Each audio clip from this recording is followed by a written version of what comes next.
Hello everyone, আমি জয়ন্তী। আমার নতুন একটি ব্লগে তোমাদের অনেক অনেক ওয়েলকাম। আশা করি তোমরা সবাই খুব খুব ভালো আছো, আর আমিও খুব ভালো আছি। তো আজ হচ্ছে গিয়ে রবিবার, আর এখন বাজে হচ্ছে এই দুপুর 11:30।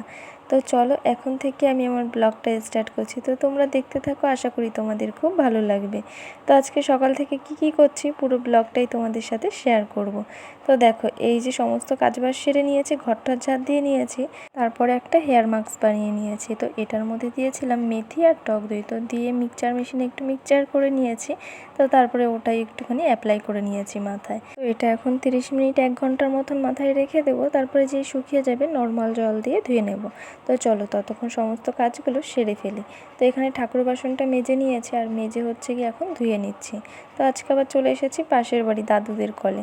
তো আমাদের কলে যেহেতু মা মাছ ধুচ্ছে, তো ভাবলাম যে এই কলে এসে সমস্তটা ধুয়ে নিই। আর এখানের যা অবস্থা, এখানেও ধুতে ইচ্ছে করছিল না, কিন্তু কী আর করব, মানে ওই আমাদের কলে হচ্ছে গিয়ে মা মাছ ধুচ্ছিল, তো তার কারণে আর এখানে বসেই ধুয়ে নিলাম ঠাকুরের বাসনগুলো। অনেক দিন ধরেই তো তোমাদের সাথে ব্লগ ভিডিও শেয়ার করা হয় না, তো ভাবলাম যে আজকে সারাদিন কী করছি সেটাই তোমাদের সাথে একটু শেয়ার করি। তো এখন কিছুদিন ধরে একটুখানি পুজোর ব্লগ দিচ্ছে, তোমরা এত ভালোবাসো পুজোর ব্লগ, তাই পুজোর ব্লগই দিচ্ছিলাম। তো ভাবলাম যে ঠিক আছে আজকে একটুখানি ব্লগ ভিডিও দিই। যাই হোক, তারপরে কিন্তু আমি স্নান করে চলে এসেছি, আর এসে কিন্তু এই যে দেখো সুন্দর করে সিংহাসনটা ফুল দিয়ে সাজিয়ে পুজো দিয়ে নিয়েছি। তো আজকে দেখো রোববার, আজকে সেরকম ফুল না হলেও চলতো, কিন্তু কালকে আগের দিন আর কি শনিবার দিন রাতে মা ফুল এনেছে। তো যেদিন দরকার সেদিন কিন্তু ফুল পাওয়া যায় না, যেদিন দরকার না সেদিন হচ্ছে গিয়ে ফুলটা পাওয়া যায়, এই হচ্ছে ব্যাপার। তো পুজো দেওয়া তো কমপ্লিট হয়ে গেছে, আর তারপরে মা আবার ভাত বেড়ে দিয়েছে। আর এই যে দেখো আজকে হচ্ছে শাক ভাজা আর পটল চিংড়ি দিয়ে খাওয়া দাওয়া হবে।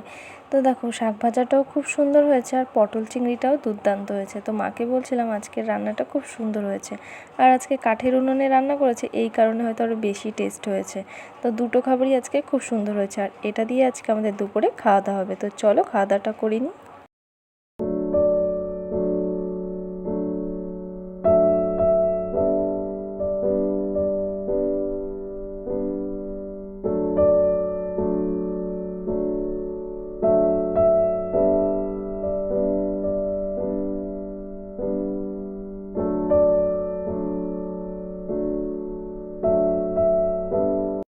তো দুপুরবেলা খাওয়া দাওয়া করে একটু শুয়েছিলাম, তারপরে দেখো এখন হচ্ছে কি এই সন্ধ্যে 6:30 মতন বাজে।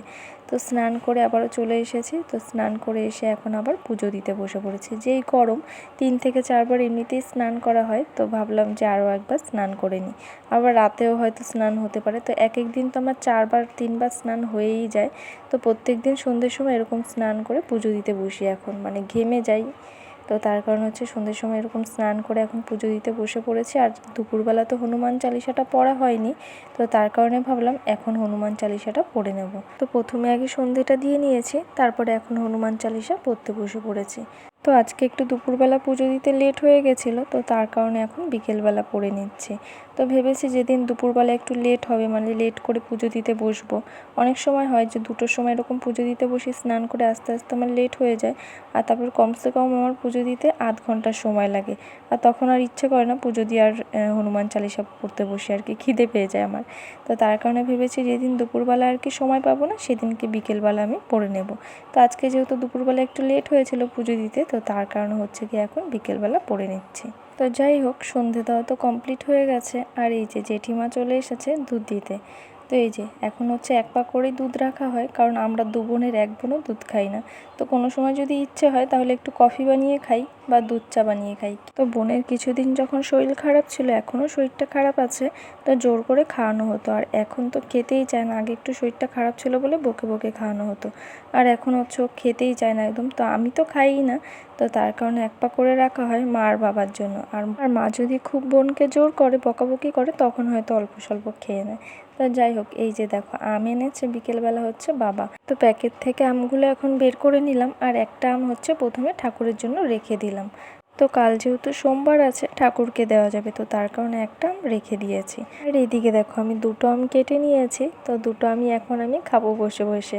তো সন্ধ্যের টিফিনটা এখন করে নিচ্ছি, আর অল্প করে মুড়ি নিয়ে নিলাম, কারণ আম যেহেতু 2টো নিয়েছি, তো তার কারণে মুড়িটা অল্প নিলাম। তো এটাই হচ্ছে কি আজকে আমার সন্ধ্যের টিফিন। আর আমি আম খেতে প্রচণ্ড ভালোবাসি, তো তার কারণে 2টো আম নিয়ে নিয়েছি। তো যাই হোক, এখন খাওয়া দাওয়া করে সেরকম কোনো কাজ নেই, এখন হচ্ছে খাওয়া দাওয়া করে একটু এডিট করতে বসবো আর একটু টিভি দেখবো। তো চলো, আজকে একটা ছোটোখাটো মিনি ব্লগ ছিল। তো ব্লগটা কেমন লাগলো অবশ্যই কমেন্ট করে জানিও। তো ব্লগটি যদি ভালো লেগে থাকে লাইক, কমেন্ট, শেয়ার আর সাবস্ক্রাইব করে দিও। নতুন একটি ব্লগে আবার দেখা হচ্ছে। টাটা।